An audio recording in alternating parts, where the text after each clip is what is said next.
An 11-year-old Muslim girl in a Toronto suburb claimed she was walking to school the other day when she was attacked by a man who came up from behind and tried to cut her hijab off with a pair of scissors.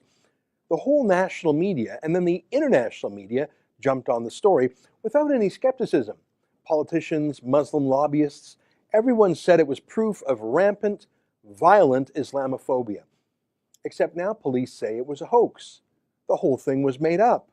The media should have known better, but they just love the narrative too much. Evil, racist Canadians picking on a poor Muslim girl. They couldn't resist running with that smear. It was odd, though, because as you can see in this photo taken of her that very morning, she was wearing a coat with a big winter hood on it. So how did her so-called attacker even see the hijab coming up from behind? And how could he get the hood off and then take out a pair of scissors that he just happened to be carrying randomly and then carefully cut the hijab, careful enough not to poke the girl, and for a long enough period of time to cut a whole foot of cloth? That sounds unbelievable, doesn't it? And she says she didn't try to run away. That's odd. She says he ran away. And then she went to join some other kids, but then she says he came back and tried to do it again. But no one else witnessed any of this, though, other than her little brother. And the funny thing is, despite being assaulted by a man on a street with a weapon twice, this 11-year-old girl was cool as a cucumber doing a national televised press conference literally 90 minutes later. And her brother, too, he was there, just laughing and smiling through the whole press conference. That's weird, isn't it? This press conference was at the school. When was the last time a school just let cameras come in and film children? When the criminal was still on the loose, perhaps in the neighborhood? When was the last time police permitted a child victim of a crime to give a national press conference before the investigation had even started? Or to even have that child's name and photo published? When was the last time a mother whose daughter was just attacked and whose younger son witnessed that attack was not only fine with all this, but she seemed to be orchestrating it? Do you believe that? Well, all the media did. It was weird, though. The police first announced the reported crime at 8:52 a.m. There are a lot of crimes in the big city of Toronto, but the media just seemed to know that this one would be newsworthy. And the CBC, the state broadcaster, really seemed to know. They had someone write up a story just 45 minutes after the 911 call. That's pretty amazing. How did that just happen?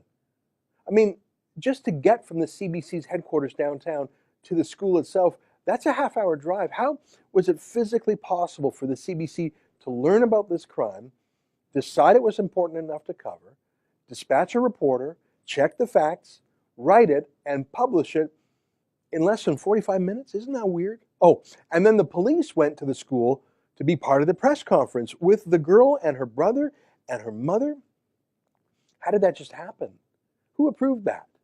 At the police. Who approved that at the school? Can I show you a clip? Here's a clip the state broadcaster, the CBC, put online.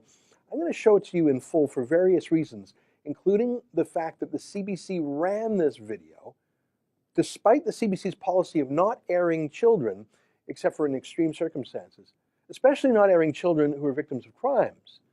And the fact that they did so and the CBC was so credulous, listen to this clip. This morning, me and my brother were walking together to school, and sadly, someone insulted me by cutting my hijab 2 times, and I felt really scared and confused because I didn't feel comfortable that people are doing this, and yeah. This happened one time, and then did you scream? Is that right? Or? Yes, I screamed. And what did the man do? The man, he just ran away. And then, is it right that you crossed the street after that? Yes, we followed this crowd of people to be safe. So. And then, did the man come again, or was that the last you saw of him? He came again. And what happened when you saw him again? He continued cutting my hijab again. Did he say anything to you? All that he had to do was smile. He just smiled and ran away. I feel this is terrible, and I do not like it, and I feel like this should stop, and yeah. What would you say to that man if he's watching you right now? I think this is what you're doing is really wrong. You should not act like this, and especially I'm a kid, and yeah. I got a call from the school, and I was just very sad. And I came to the school right away. I'm just so happy she's safe. But this community is so supportive. The principal, the school, and everyone's been so supportive. And yeah. So the girl screamed and he ran off and she went to find other kids, but he came back apparently a second time and no one else saw him, even though she was with the kids now. And the man didn't really say anything. He was just smiling a bit, sort of like her brother there was smiling and laughing at the press conference. And that niqab wearing mother, oh, she loves Canada, doesn't she? She's just so upset that racists in Canada would do this. Well, she wasn't upset as much as our Prime Minister, Justin Trudeau, and half the Liberal cabinet, who miraculously all knew about this story almost as quickly as the CBC did. Trudeau was outraged at Canadians, how awful we are as a country, how Islamophobic we are. We deserved his scolding. Police had just started their investigation. There were no charges laid, no suspects, no trial, no nothing, but Trudeau knew what he had to do. If there's a hijab in the news somewhere, Trudeau will be along shortly. Half of the Liberal cabinet weighed in too. Mariam Monsef, of course, implying that Canadians are all closeted bigots. Catherine McKenna, of course, bizarrely using the child's name. What are you doing? CNN got in on it too, of course. So did Iran's state broadcaster, Press TV. And Canada's media just kept pumping out the stories, especially the CBC, which did several stories from different angles. They must have had 10 or 20 news tweets on the thing. Here's one, alleged attack on Toronto girl, just a tiny glimpse into anti-Muslim hate, advocate says. So this is just the tip of the iceberg, people. And then the obvious today. A press release from the police. Let me read it to you.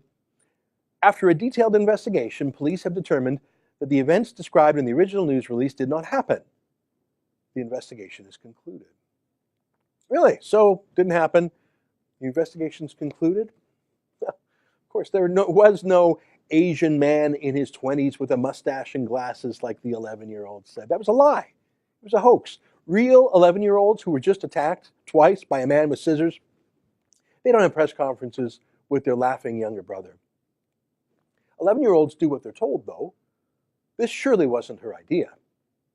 She was surely put up to it, perhaps by her lying, hoaxing mother. Interesting, the girl and her brother and their mother all have different last names. Are they part of a polygamous family?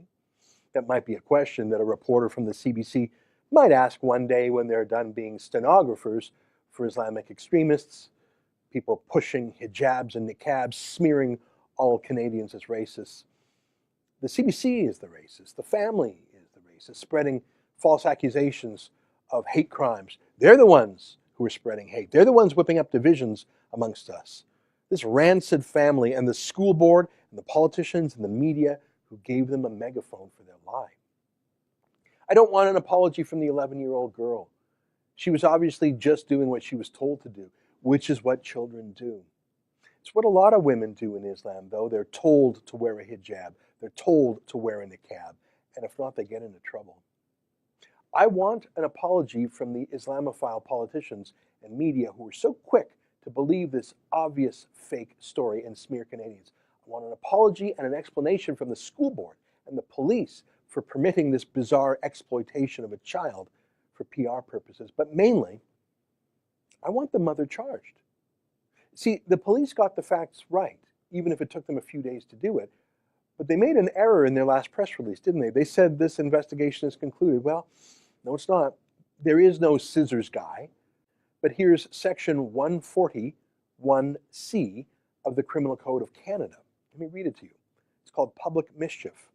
Everyone commits public mischief who, with intent to mislead, causes a peace officer to enter on or continue an investigation by reporting that an offense has been committed when it has not been committed, unquote. That's what happened here. Saima Samad, that's the mum, said an offense had been committed. It had not been. She misled the world. She misled the media. She misled politicians. She misled the school board. That's corrupt. That's unethical. That's lying. That's un-Canadian, but it is not illegal. What is illegal is lying to the cops to get them to start a police investigation. She has to be investigated now for this hoax. She has to be. Please sign my petition to the Toronto Police Service. It's simple. It says, we demand the Toronto Police Service investigate Saima Samad for misleading police by lying about her daughter being attacked for wearing a hijab. That's it. You cannot smear a peaceful, generous, tolerant country like that with your cowardly niqab hiding your face as you do it. That's just right and wrong. This woman broke the law too, though. She lied to police, and she should be charged with it. Go to hijabhoax.com, hijabhoax.com, and sign the petition.